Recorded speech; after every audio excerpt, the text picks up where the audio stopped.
قاف والقرآن المجيد بل عجبوا أن جاءهم منذر منهم فقال الكافرون هذا شيء عجيب أإذا متنا وكنا ترابا ذلك رجع بعيد قد علمنا ما تنقص الأرض منهم وعندنا كتاب حفيظ۔ محترم حضرات، نوجوان ساتھیوں، بزرگوں اور پردہ نشین خواتین اسلام، ہر قسم کی تعریف، توصیف، بڑائی، کبریائی اس اللہ رب العالمین کے لیے لائق و زیبا ہے جس نے مجھے اور آپ کو اس عظیم و کائنات میں پیدا فرمایا۔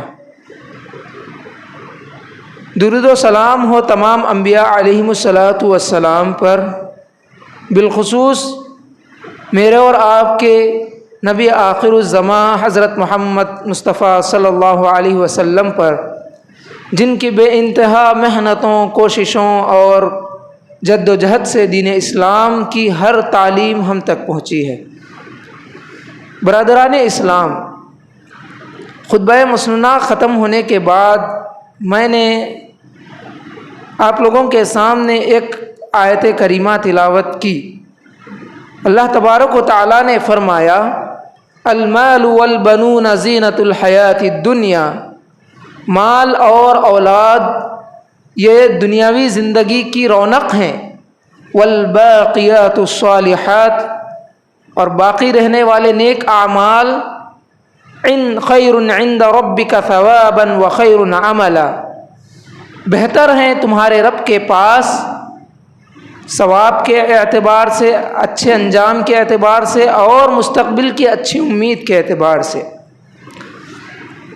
محترم حاضرین، اس آیت کریمہ میں اللہ تبارک و تعالی مال کی اہمیت اور اولاد کی اہمیت کو بتایا ہے۔ یہ مال کیا چیز ہے؟ حاضرین، ہم تمام جانتے ہیں کہ یہ جو مال اللہ تبارک و تعالیٰ کی جانب سے نعمت کے طور پہ ہمیں ملی ہے، اس کا ہماری زندگیوں میں بہت اہم کردار ہے۔ اللہ تبارک و تعالیٰ نے مال کو زندگی کی بنیادی اساسی ضرورت بنا کر رکھا ہے۔ یہی وجہ ہے کہ دنیا میں زندگی بسر کرنے والا ہر شخص، ہر آدمی یہ سوچے گا کہ وہ اپنی زندگی میں زیادہ سے زیادہ مال کمائے۔ مال کمانے کی جستجو، آرزو، اس کے دل میں مال کمانے کی ایک خواہش ہر انسان کے دل میں اللہ تعالیٰ نے رکھ دی ہے۔ یہی وجہ اللہ تعالیٰ نے فرمایا سورۃ العادیات میں، وَإِنَّهُ لِحُبِّ الْخَيْرِ لَشَدِيدٌ، اور انسان مال کی محبت میں بہت سخت واقع ہوا ہے، بہت شدید واقع ہوا ہے۔ یعنی اللہ تبارک و تعالیٰ نے ہر انسان کی زندگی میں مال کی محبت اس کے دل میں کہیں نہ کہیں اللہ تعالیٰ پیوست کر دیا ہے۔ کوئی انسان یہ نہیں کہہ سکتا کہ مجھے مال کی ضرورت نہیں، مجھے پیسے کمانے کی ضرورت نہیں۔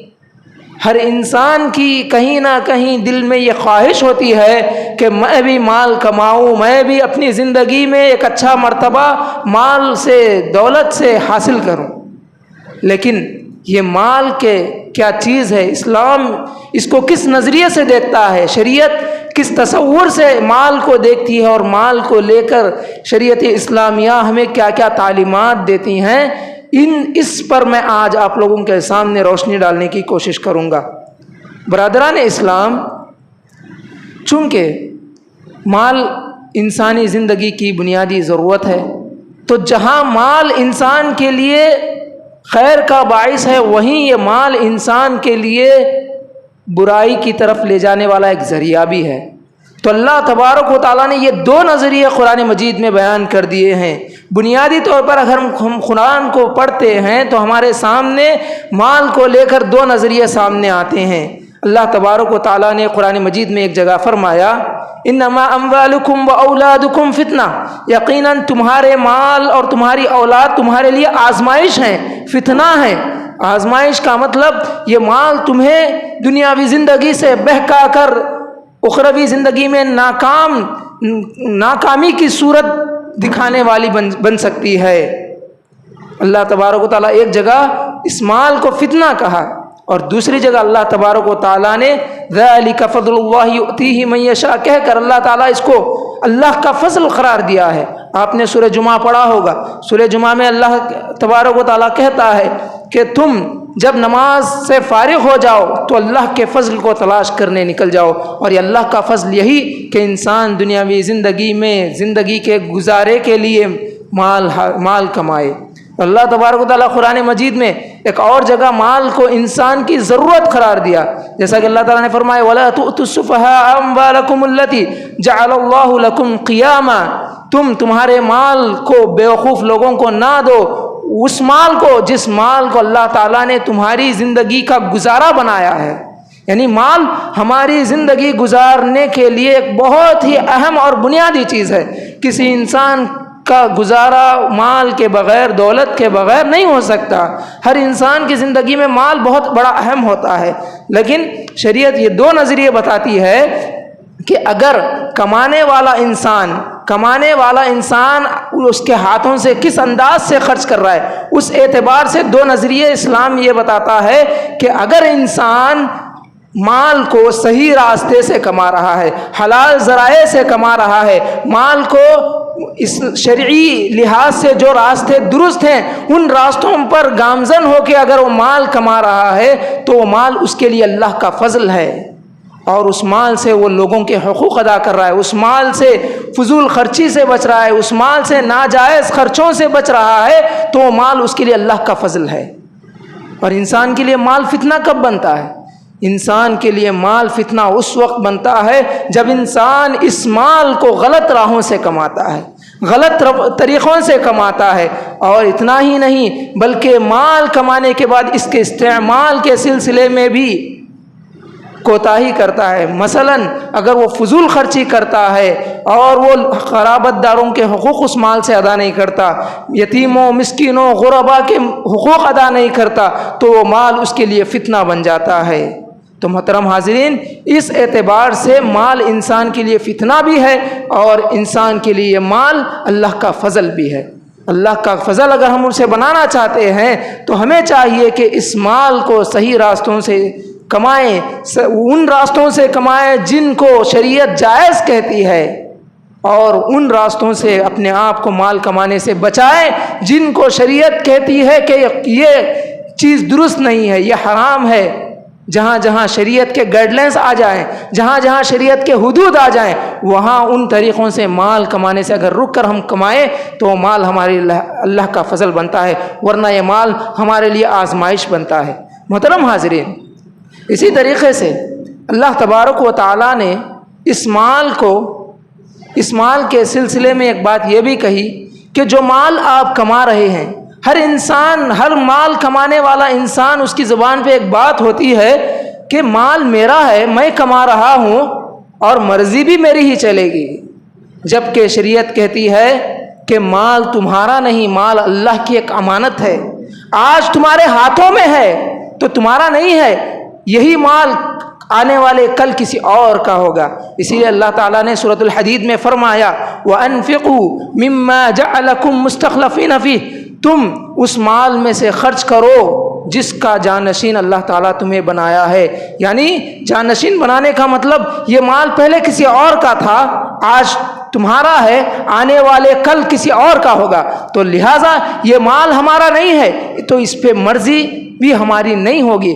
ہاں، دنیاوی زندگی میں ہماری ضروریات کے حد تک، ہماری زندگی کے گزارے کے حد تک اس مال پہ ہمارا اختیار چل سکتا ہے، ہماری مرضی چل سکتی ہے، لیکن ہم مال کما رہے ہیں، ہمارے پاس مال بکثرت ہے، اور ہم اس پورے مال پہ اپنی مرضی چلائیں، اس پورے مال پہ اپنا اختیار چلائیں، یہ اسلام نہیں کہتا کہ ہر پورے مال پہ تمہارا اختیار نہیں ہو سکتا، کیونکہ اللہ تبارک و تعالیٰ نے ہر انسان کو جب مال دیا ہے، جس انسان کو اللہ تعالیٰ نے مال عطا کیا ہے، اس کے ساتھ ساتھ اللہ تبارک و تعالیٰ نے اس مال میں چند حقوق بھی رکھے ہیں، تو ہم پورے مال کے اندر اپنا اختیار نہیں چلا سکتے۔ جو لوگ کہتے ہیں کہ مال میرا ہے، مرضی بھی میری ہی چلے گی، محترم بھائیوں، سب سے پہلے ان لوگوں کو جاننا چاہیے کہ مال نہ ہمارا ہے نہ مرضی ہماری، کیونکہ مال اللہ تبارک و تعالیٰ کی نعمت ہے، جیسا کہ میں نے آیت پڑھا۔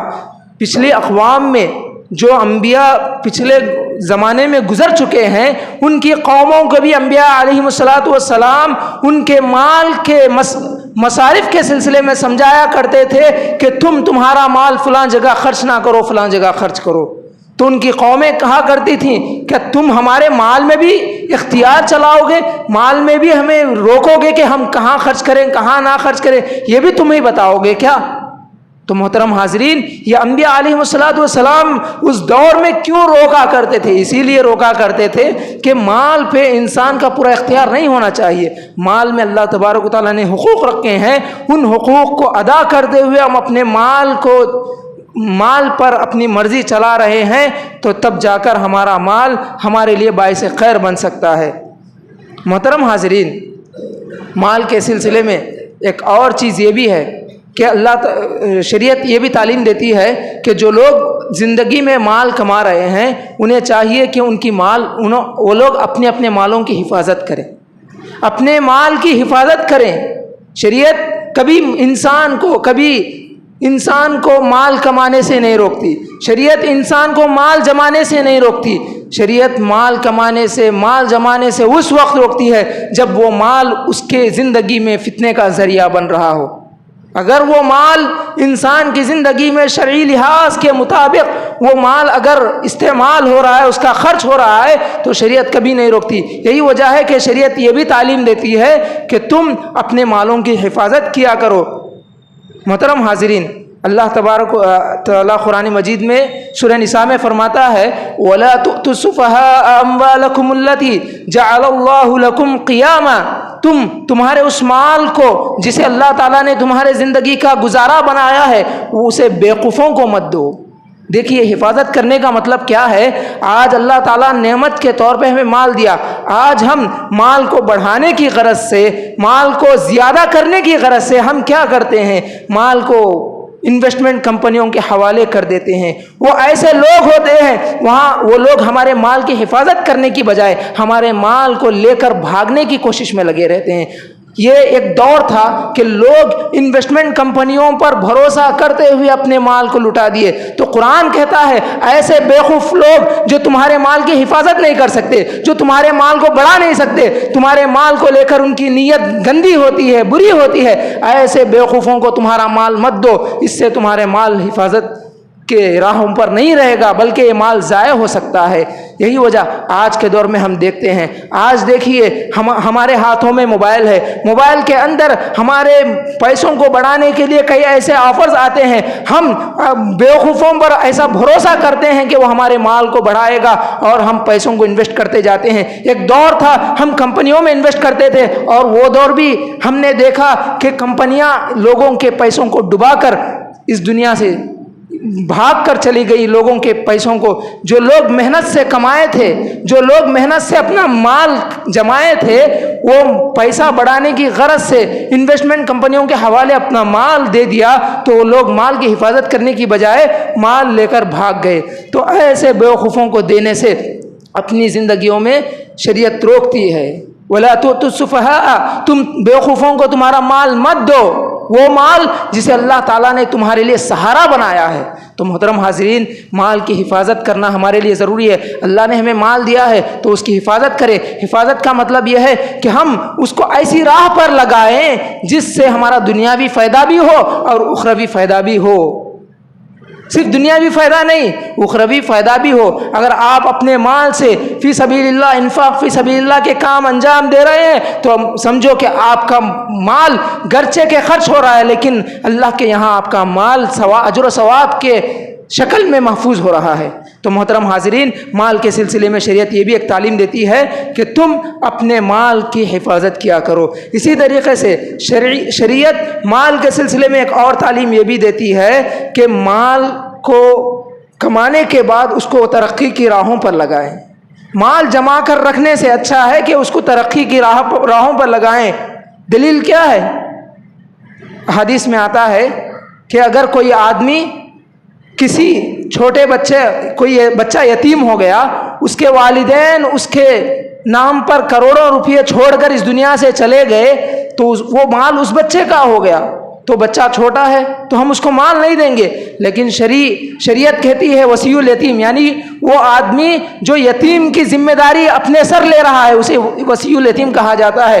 اس وصی الیتیم سے شریعت کہتی ہے کہ تم اس کے مال کو اس کے بڑے ہونے تک ترقی کی راہوں پر لگاؤ، اس کے مال کو ایسے ہی نہ رکھو کہ وہ ختم ہو جائے، بلکہ اس کو ایسی جگہ لگاؤ کہ وہ مال بڑھتا رہے، اس مال سے بزنس کیا جائے، اس مال کو بڑھانے کے جو ذرائع ہیں ان میں لگایا جائے، کیونکہ وہ بچہ کل بڑا ہوگا تو اس کی ضرورت کے مطابق اس کا مال بھی بڑھ جائے گا۔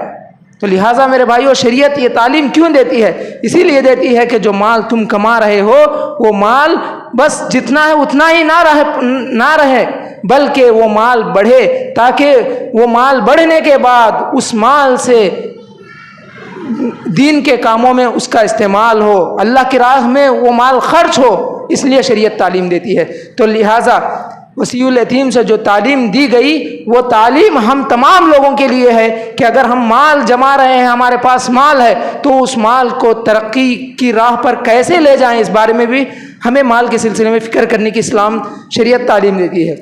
اس کے علاوہ محترم بھائیوں، مال کے سلسلے میں شریعت ایک تعلیم یہ بھی دیتی ہے، بہت اہم چیز ہے کہ جو انسان مال کما رہا ہے، جو انسان مال جما رہا ہے، اسے چاہیے کہ اخروی انجام سے وہ باخبر رہے۔ کیا ہے اخروی انجام؟ جس آدمی کے پاس بھی مال ہو اسے آخرت میں اس مال کا حساب و کتاب دینا ضروری ہے، لازم ہے۔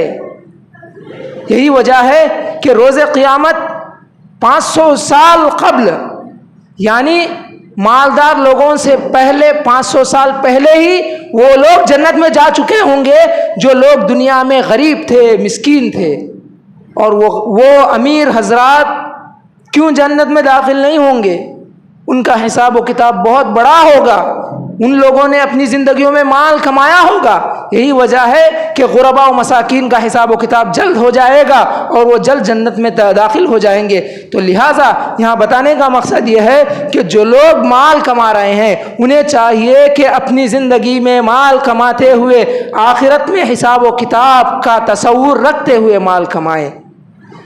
آج ہم مال کما لیتے ہیں لیکن مال کماتے ہوئے ہم آخرت تو دور کی بات، دنیاوی زندگی میں دین سے ہم دور ہوتے جا رہے ہیں۔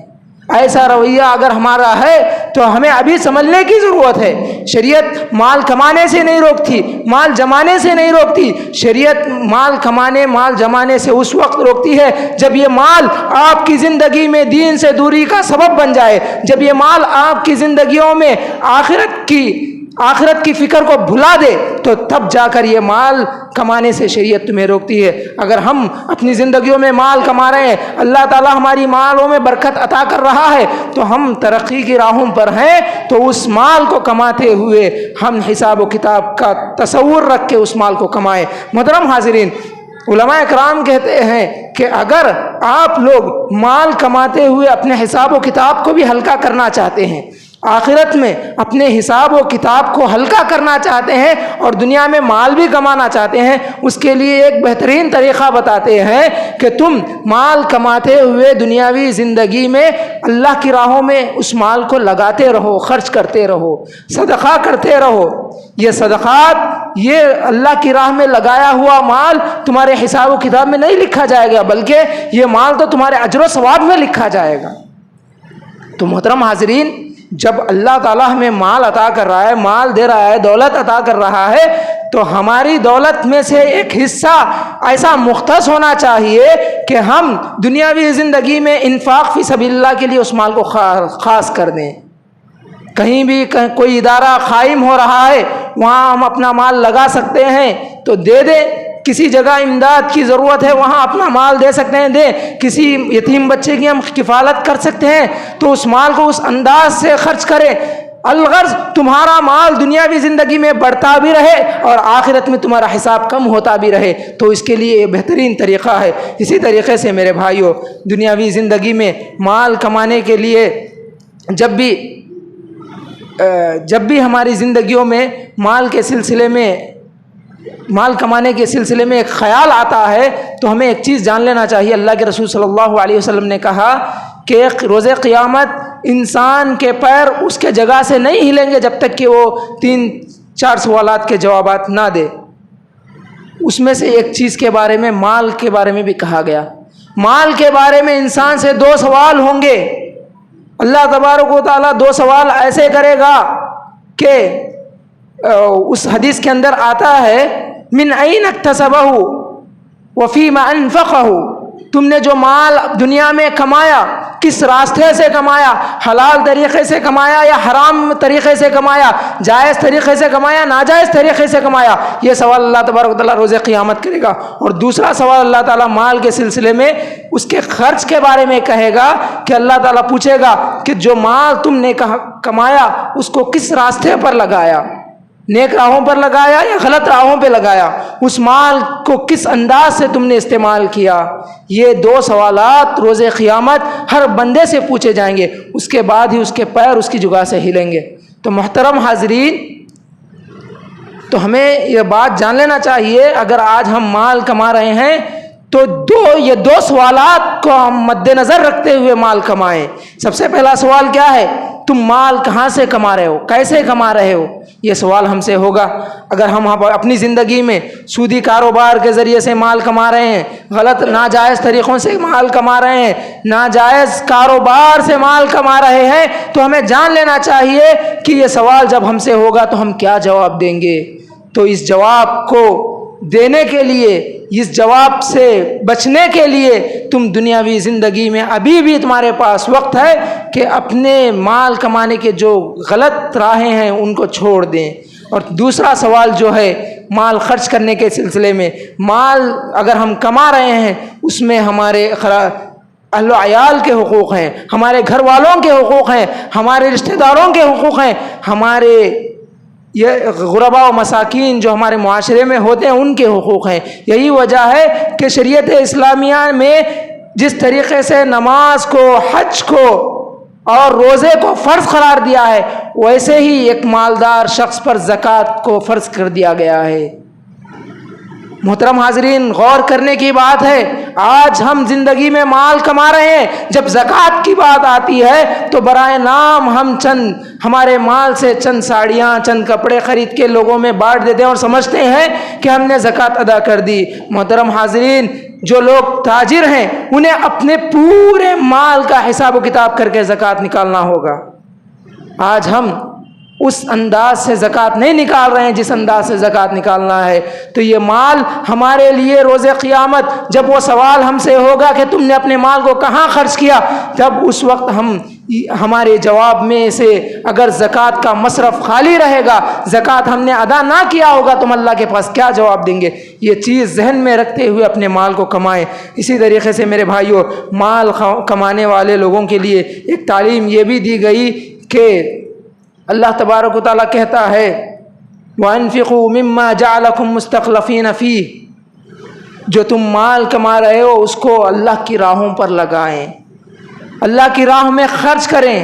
محترم حاضرین، آج ہم مال کما رہے ہیں زندگی میں، ہمارے مال سے ہم اپنا گھر، اپنے اہل و عیال کے ضروریات کو تو پورا کر لیتے ہیں، لیکن انفاق فی سبیل اللہ کی جب بات آتی ہے تو ہماری زندگیوں میں ایک حصہ ایسا خالی نظر آتا ہے جہاں ہم اپنے مال کو صرف جمع کر رکھتے ہیں اور فی سبیل اللہ خرچ کرنے کے لیے ہمارے ہاتھ آگے نہیں بڑھتے۔ بہت افسوس کے ساتھ کہنا پڑتا ہے، جبکہ مومنانہ صفت بتائی گئی ہے۔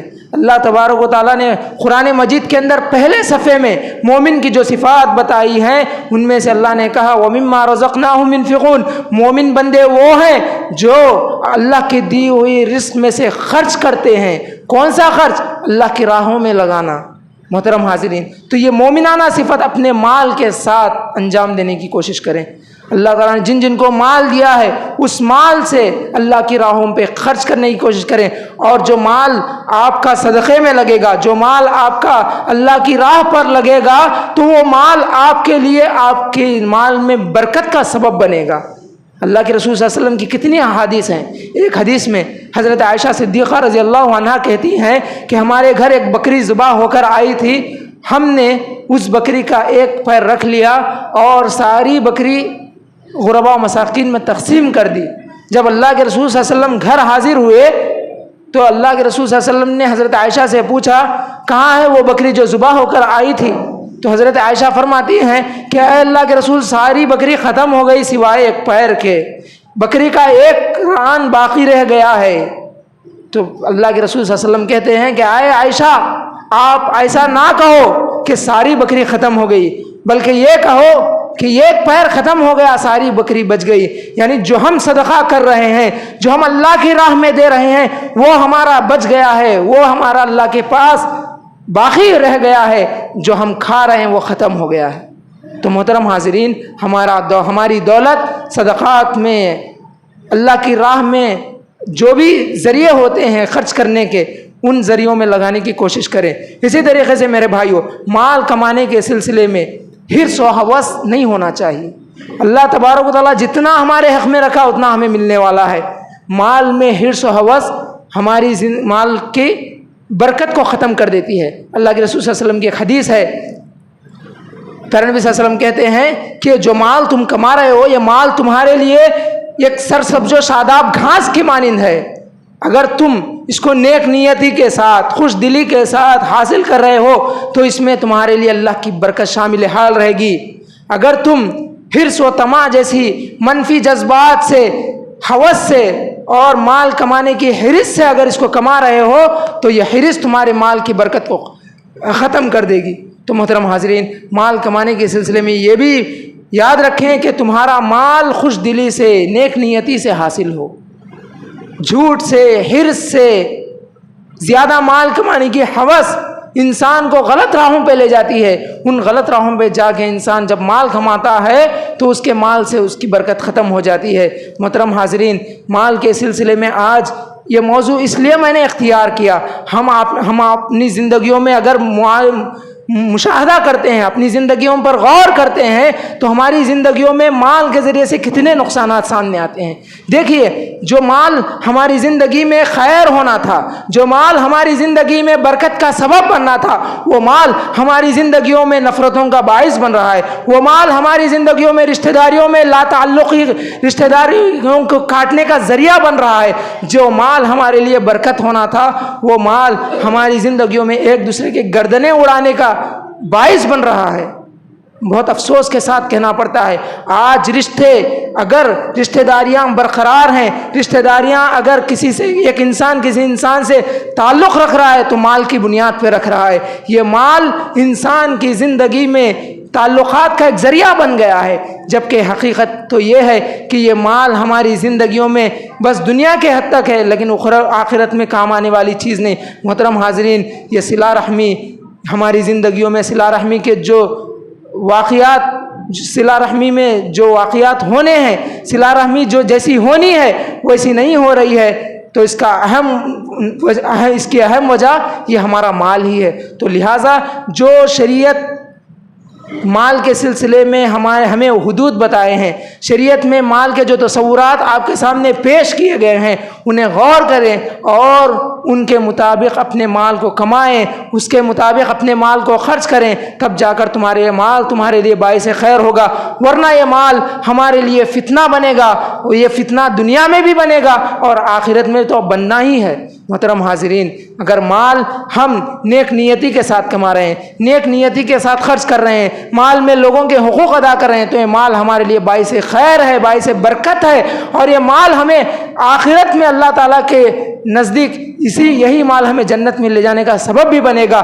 اگر ہم اس مال کے ذریعے سے غلط استعمال کرتے ہیں، اس مال کو غلط راہوں سے کماتے ہیں، اس مال کو غلط جگہوں پہ خرچ کرتے ہیں، فضول خرچی میں لگاتے ہیں، اور اس مال کو ہم لوگوں کی زندگیوں میں دینے سے اپنے آپ کو روکتے ہیں، بخیلی کرتے ہیں، تو جان لو میرے بھائیوں، جمع کر رکھتے ہیں تو یہ مال ہمارے لیے بہت ہی خطرناک عذاب کا باعث بنے گا۔ اللہ تبارک و تعالیٰ قرآن مجید میں فرماتا ہے ان لوگوں کے بارے میں جو لوگ دنیاوی زندگی میں مال جمع کر اس طریقے سے رکھتے ہیں کہ انہیں خرچ کرنے کا دل بھی نہیں ہوتا۔ ایسے لوگوں کے بارے میں قرآن کہتا ہے والذین یکنزون الذهب والفضة، جو لوگ سونا اور چاندی جمع کر رکھتے ہیں، ولا ينفقونها فی سبیل اللہ، اور اللہ کے راستے میں ذرا برابر بھی خرچ نہیں کرتے، فبشرهم بعذاب علیم، اے نبی آپ ان لوگوں کے حق میں دردناک عذاب کی خوشخبری دے دیجئے۔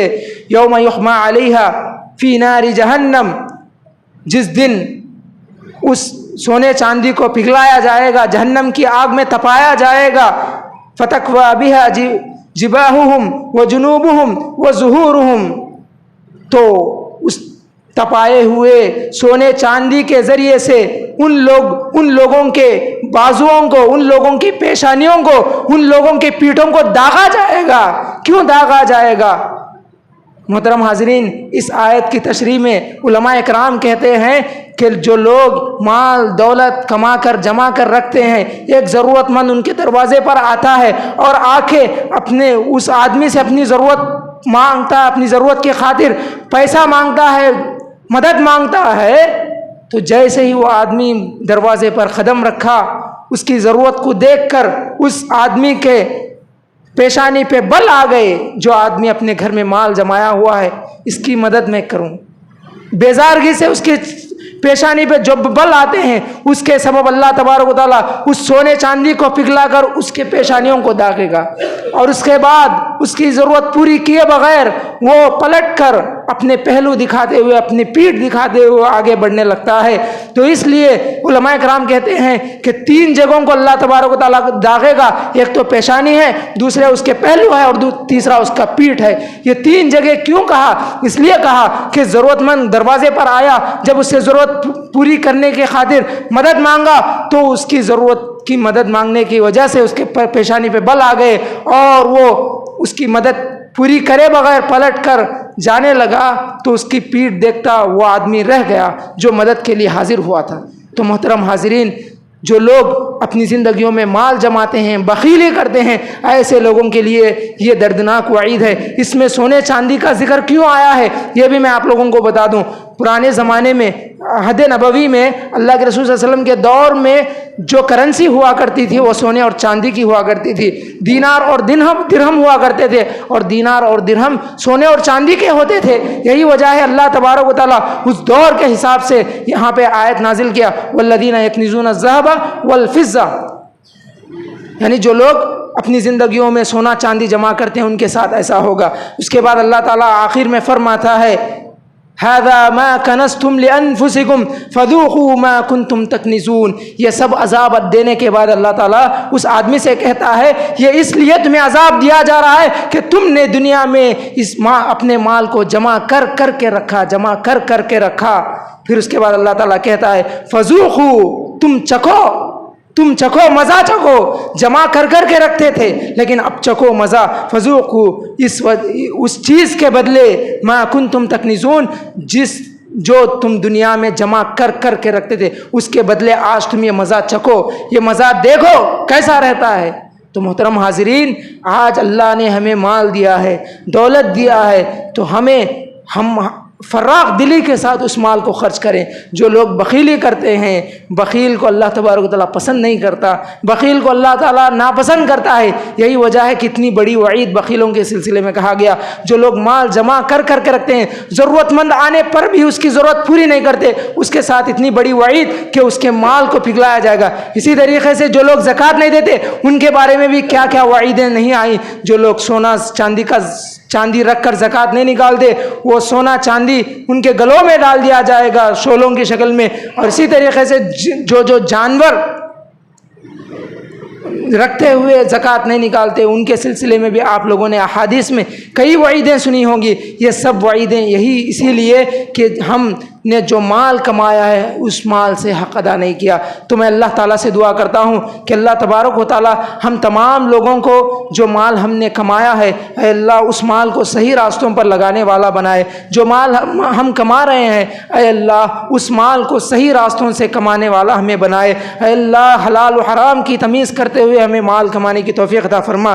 اے اللہ ہمیں غلط راہوں سے مال کمانے کی کمانے سے بچنے کی توفیق عطا فرما۔ اے اللہ ہم میں سے جو لوگ پریشان حال ہیں ہمارے پریشانیوں کو اللہ تو دور فرما دے۔